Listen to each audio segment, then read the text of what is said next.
ini ada pertanyaan kedua. Ini bertanya pada saya ya, sebagian netizen tanya, apakah Sadah Alawiyin yang sebagian menyebar di Asia Tenggara dan diberi gelar Habib itu memang keturunan Rasulullah SAW? Yang Habib yang asli maksudnya ya. Nah, jawabannya iya.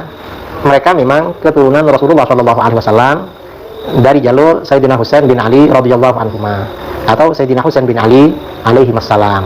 Dari jalur itu memang keturunan Rasulullah SAW. Nah, ada pertanyaan, apa dasarnya bahwa mereka adalah keturunan Rasulullah SAW? Jawaban kita, para ulama kita, seperti Sayyid Murtada Az-Zabidi yang mengarang syarah Ihya Ulumuddin ya. Beliau punya kitab Ithafus Sadah Al-Muttaqin ya. Jadi beliau ini Sayyid Murtada Az-Zabidi, pengarang syarah Ihya yang terkenal sebagai ulama sufi, ahli hadits dan ahli bahasa, juga guru ulama Nusantara Syekh Nawawi Banten, juga pendiri NU Hadratus Syekh Hasyim Asy'ari, juga ulama Nusantara kontemporer yang lahir dan wafat di Mekah Syekh Yasin Al-Fadani dan lain-lain, mengakui kalau mereka memang sadah ahlul bait, memang sayyid memang. Ini misalnya ya, misalnya Sayyid Murtada Az-Zabidi. Sayyid Murtada Az-Zabidi ini punya karangan kitab ya. Nah, Sayyid Murtada Az-Zabidi ini punya karangan kitab Ar-Raudhul Jali fi Nasabi Bani Alawi. Jadi dalam kitab khusus ini beliau menjelaskan kalau Alawiyin yang sekarang di Indonesia keluarganya banyak dipanggil Habib, ini memang keturunan Rasulullah SAW. Dan ini ya cukup bagi kita orang selevel Sayyid Murtada Az-Zabidi. Syekh Nawawi Banten misalnya dalam syarah Sulam Taufik juga bilang begitu. Atau misalnya ini ya, ulama Mekah, ada pasti ya kalau kiai-kiai di Indonesia, terutama yang pernah di pesantren, tahu kitab yang namanya Is'adur Rafiq Wabugyatus Shadiq. Ini syarah Sulam Taufik. Nah, di sini Syekh Muhammad bin Salim bin Sa'id Babusail Asy-Syafi'i, ulama Mekah. Dan kitab ini menjadi rujukan yang otoritatif, yang muktabar di kalangan NU. Di sini beliau jelas sekali ketika menyebut pengarang Sulam Taufik, beliau bilang apa? Sayyidi wa sanadi al-Habib Abdullah bin Husain bin Tahir bin Muhammad bin Hashim Ba'alawi qaddasallahu arwahahum. Artinya bagaimana? Is'adur Rafiq ini mengakui kalau ini memang sayyid, pengarang Sulam Taufik. Ini Is'adur Rafiq. Hasyim Asy'ari dalam karangannya juga begitu, mengakui juga. Atau misalnya yang modern ya, yang ulama Indonesia yang lahir dan wafat di Mekah, misalnya Syekh Nawawi Banten. Ini saya punya himpunan sanad-sanadnya Syekh Nawawi Banten. Nah, di sini di bagian pertama ketika menjelaskan sanad Sahih Bukhari, Syekh Nawawi Banten ini menjelaskan sanadnya, kata beliau, akhbarana al-allam al-muhaddits al-faqih al-mu'ammar Syekh Umar bin Abi Bakar Bajunaid al-Kindi al-Makki. Kemudian Anis Sayyid Ahmad bin Zaini Dahlan, wa huwa an syaikhihi al-mufti as-Sayyid Muhammad bin Husain al-Habsyi al-Makki asy-Syafi'i. Jadi Sayyid Ahmad bin Zaini Dahlan ini berguru kepada Sayyid Muhammad bin Husain al-Habsyi. Dan ini Sayyid Muhammad bin Husain al-Habsyi ini kan ayahnya siapa? Sayyid Ali bin Husain, Sayyid Ali bin Muhammad bin Husain al-Habsyi yang punya Syimtud Durar itu. Dan ini zuriatnya banyak di Indonesia. Nah, ini artinya apa? Syekh Nawawi Banten juga guru beliau, dan gurunya lagi Sayyid Ahmad bin Zaini Dahlan ini mengakui kalau Al-Habsyi itu keturunan Rasulullah SAW. Nah, kita ini cukup dengan pengakuan mereka. Oh, mereka aja mengakui, masa kita agak mengakui? Dan kita di Nahdlatul Ulama, di kalangan pesantren, memang kitab-kitab yang kita pelajari kitab mereka. Karangan Sayyid Ahmad Zaini Dahlan seperti Syarah Jurmiyah, atau muridnya beliau ya, I'anatul Talibin, muridnya Sayyid Ahmad Zaini Dahlan, Sayyid Abu Bakar Syafa' Dimyati. Pasti mengakui juga sama gurunya Sayyid Muhammad bin Husain al-Habsyi. Berarti mereka Al-Habsyi ini memang keturunan Rasulullah SAW.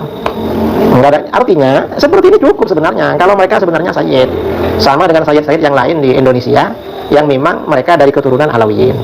Ada yang menggugat, perlu apa gak perlu pembuktian kitab dari abad keempat?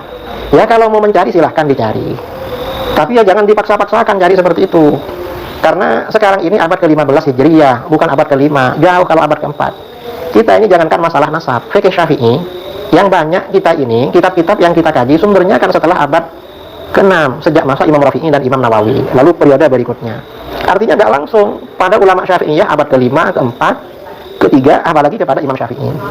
Bahkan sebagian pendapat Imam Syafi'i itu kita jumpai di kitab-kitab ulama abad ke-7, dan kita percaya sama itu. Kita agak menggugat, ini kan ulama abad ke-7 ya, misalnya tentang hadiah pahala bacaan Quran para orang mati. Imam Syafi'i mengatakan tidak sampai. Yang bercerita siapa? Ibnu Katsir dalam tafsirnya. Padahal Ibnu Katsir ini kan hidup pada abad ke-8 Hijriah. Apa Ibnu Katsir gak dipercaya? Ini kan abad ke-8, perlu pembuktian dari ulama Syafi'iyah abad ke-3 atau abad ke-4. Ya repot kalau seperti itu, memang kitabnya gak ada sama kita memang, dan kita percaya sama itu. Kenapa? Karena Ibnu Katsir memang orang yang bisa dipercaya, baik dalam tafsir, dalam hadis, atau dalam fikih dan lain-lain. Apalagi sekarang ini memang kitab-kitab yang dikaji di Indonesia itu kan kebanyakan kitab-kitab abad 10 Hijriah. Paling lama kitabnya Imam Nawawi Minhajul Talibin. Tapi syarah-syarah kitab Minhaj itu rata-rata yang dikaji kan syarah-syarah yang ditulis pada abad ke-9 dan ke-10, seperti Syarah Mahalli, kemudian yang abad ke-10 seperti Tufahnya Imam Ibnu Hajar, Mughniul Muhtaj, Syekh Khatib Asy-Syirbini, kemudian Nihayatul Muhtaj dan lain sebagainya. Kita tidak perlu menggugat-gugat sampai harus sumbernya dari abad 3 ke 4, nggak perlu seperti itu, karena para ulama kita ini memang banyak yang dipercaya, memang kita percaya pada mereka yang menjadi sumber ajaran agama kita, maka informasi yang lain juga kita percaya, termasuk tentang masalah nasab. Jadi saya kira membicarakan nasab para habaib, para sadah alawiyin, ini ya kalau pembicaraan untuk menyaksikan mereka ini buang-buang waktu. Kita ini berarti meninggalkan tradisi keilmuan kita di dalam agama. Tradisi keilmuan kita di dalam agama memang percaya sama guru-guru kita, para ulama yang menjadi sanad keilmuan pada kita, seperti Syekh Yasin Al-Fadani, Hadratus Syekh Hasyim Asy'ari, Syekh Nawawi Banten, kemudian Syekh Murtadha Az-Zabidi dan ulama-ulama yang lain. Nah, saya kira ini tanggapan saya terhadap permintaan sebagian netizen ya, baik melalui komentar di YouTube maupun yang beberapa orang sempat kirim-kirim WA pada saya. Ya sebenarnya kalau dilacak di kitab-kitab nasab ya ada juga sebenarnya. Tapi kalau seperti itu kita ini seakan-akan nggak percaya sama guru-guru kita, ulama kita, ini bahaya saudara. Kalau kita ini kurang percaya kepada Syekh Nawawi Banten, Hasyim Asy'ari, Syekh Yasin, Syekh Murtadha, ini bisa kita akan percaya sama berkah. Jangan-jangan nanti kita nggak berkah ilmunya. Kalau bagi kita nggak berkah, gimana bagi generasi yang akan datang? Ini yang perlu kita jaga. Ya, mudah-mudahan bermanfaat. Allahu a'lam bishawab. Bismillahirrahmanirrahim. Allahumma sholli ala sayyidina Muhammadin wa ala alihi washabihi ajmain, amma ba'du. Saya sudah menyimak tanggapan ini dan saya perhatikan ada poin yang sangat penting di sini. Saya bagi menjadi dua. Yang pertama ini yang agak panas dulu. Jadi Gus Idrus ini menganggap bahwa kita percaya kepada mereka sebagai Bani Alawi itu adalah keturunan Rasulullah. Dasarnya adalah karena kita percaya kepada ulama, walaupun mungkin tidak ada kitab yang menulis di abad yang sezaman atau bagaimana.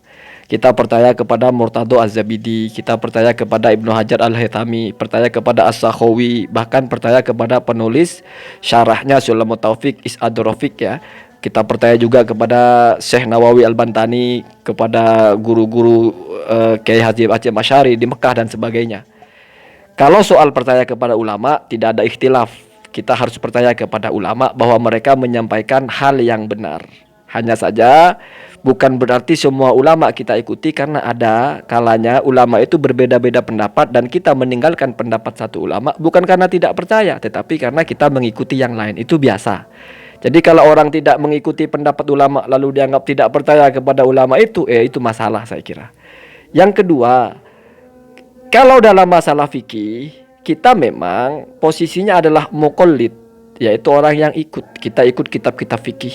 Sebetulnya bukan masalah percaya, karena kitab-kitab fikih itu memang sudah terbangun hujahnya secara kokoh. Walaupun misalnya ditulis oleh ulama abad ke-10 Ibnu Hajar Al-Haythami atau Imam Romli, tetapi mereka itu mengulas kitab-kitab yang sebelumnya ditulis oleh Imam Nawawi. Imam Nawawi juga mengulas dari kitab yang sebelumnya, sambung menyambung. Misalnya dari Ar-Rafi'i. Ar-Rafi'i mengambil dari kitab sebelumnya Imam Al-Ghazali. Al-Ghazali mengambil dari kitab sebelumnya, yaitu Nihayatul Matlab fi Darasil Madhab, punya Imam Al-Haramain. Al-Haramain mengambil dari kitab yang sebelumnya, yaitu Mukhtasar Muzani. Mukhtasar Muzani mengambil dari kitab yang sebelumnya, yaitu kitabnya Imam Asy-Syafi'i. Jadi jelas jalurnya. Bahkan madhab-madhab yang bertahan sampai sekarang yang 4 itu, kenapa hanya mereka yang kita ikuti? Walaupun sebetulnya dulu madhab bukan hanya itu. Abad ke-3, abad ke-4, sebelum abad ke-5 itu madhab itu masih banyak. Mujtahid yang selevel Imam Syafi'i itu bukan hanya yang 4 itu. Ada Imam Auza'i, ada Imam Abul Laith, ada Imam Sufyan bin Uyainah, ada Daud Ad-Dhahiri, bahkan ada Ibnu Jarir At-Tabari. Ada 11 setidaknya yang muktamad, yang sama-sama membangun madhab. Tetapi yang beres secara tadwin, yang beres secara dokumentasi, secara kodifikasi, secara penelitian, secara pentelaahan, secara berkesinambungan itu hanya yang 4. Maka itu yang kita ikuti. Bukan yang paling benar, tapi yang paling bisa dipertanggungjawabkan kesinambungannya. Artinya, cara mengukur dalam fikih apakah ini berasal dari sumber yang sama atau berbasis sumber yang kokoh bukan ditulis oleh orang ulama yang sezaman, bukan. Tetapi memang ada cara lain, yaitu mentalaah kitabnya. Dan kebetulan ulama fikih itu rajin menulis. Imam Syafi'i itu ada karyanya, muridnya Imam Syafi'i itu punya karya, muridnya lagi punya karya. Sehingga tidak pernah ada kehilangan, tidak pernah ada keterputusan. Sudah begitu, ternyata dalam fikih pun masih berbeda-beda pendapat. Hal yang sudah jelas sumbernya tidak diragukan, masih berbeda-beda pendapat. Apalagi yang sumbernya hilang, tidak ketemu, terus kok tidak boleh beda pendapat. Itu yang saya herankan. Jadi marilah kita tarik, kalau mau ditarik kepada fikih masalah Habib ini, kita tarik kepada ya sudah berbeda pendapat saja. Menurut kiai ini ya Habib, menurut kiai ini bukan Habib, sudah begitu saja. Toh ini memang tidak akan pernah bisa dijadikan satu pendapat. Ulama nasab menulis nasab tidak sama dengan ulama fikih menulis kitab fikih. Ya. Jadi itu sejak awal sudah saya bilang, ini masalah yang tidak bisa digas. Ya. Kalau ditariknya di satu poin, misalnya pembuktian secara ilmiah, cari kitabnya, ya gas di situ, cari kitabnya. Nggak ketemu, ya bilang nggak ketemu. Sudah selesai. Jangan dipaksa-paksa ada di kitab ini, ada di kitab itu, tapi tidak bisa menunjukkan kitabnya. Kan masalahnya di situ, cari ada di kitab apa, siapa ulama yang mengatakan begitu. Misalnya kitab Murtado Az-Zabidi, yang versi cetakan sebelumnya justru ikhtilaf, apakah Ahmad Al-Muhajir itu punya nama bernama Abdullah. Di kitab yang terbaru yang dicetak tahun ini ternyata ittifaq. Itu kan perbedaan. Kira-kira itu tulisan aslinya atau bagaimana bentuk aslinya, kan itu ditelaah. Ini adalah hazanah atau problematika atau dialektika keilmuan, hazanah ilmiah. Ini bagus. Hanya saja netizen kan memang ya namanya netizen bukan tolak ukur. Ini sudah hari raya besok ya. Semoga puasa kita Allah terima, Allah jadikan yang terbaik. Semoga lebaran nanti Allah jadikan kita orang-orang seperti yang baru dilahirkan, tidak punya dosa. Amin Allahumma amin. Taqabbalallahu minna wa minkum. Siyamana wa siyamakum kulla amin wa antum fi khair. Mohon maaf lahir batin kepada semua, kepada yang saya kritik, kepada komentar-komentar dan siapapun. Saya atas nama Zaini Karim yang mengisi channel ini dan juga orang yang spesial dalam hidup saya yang membangun channel ini, yang mensupport ya.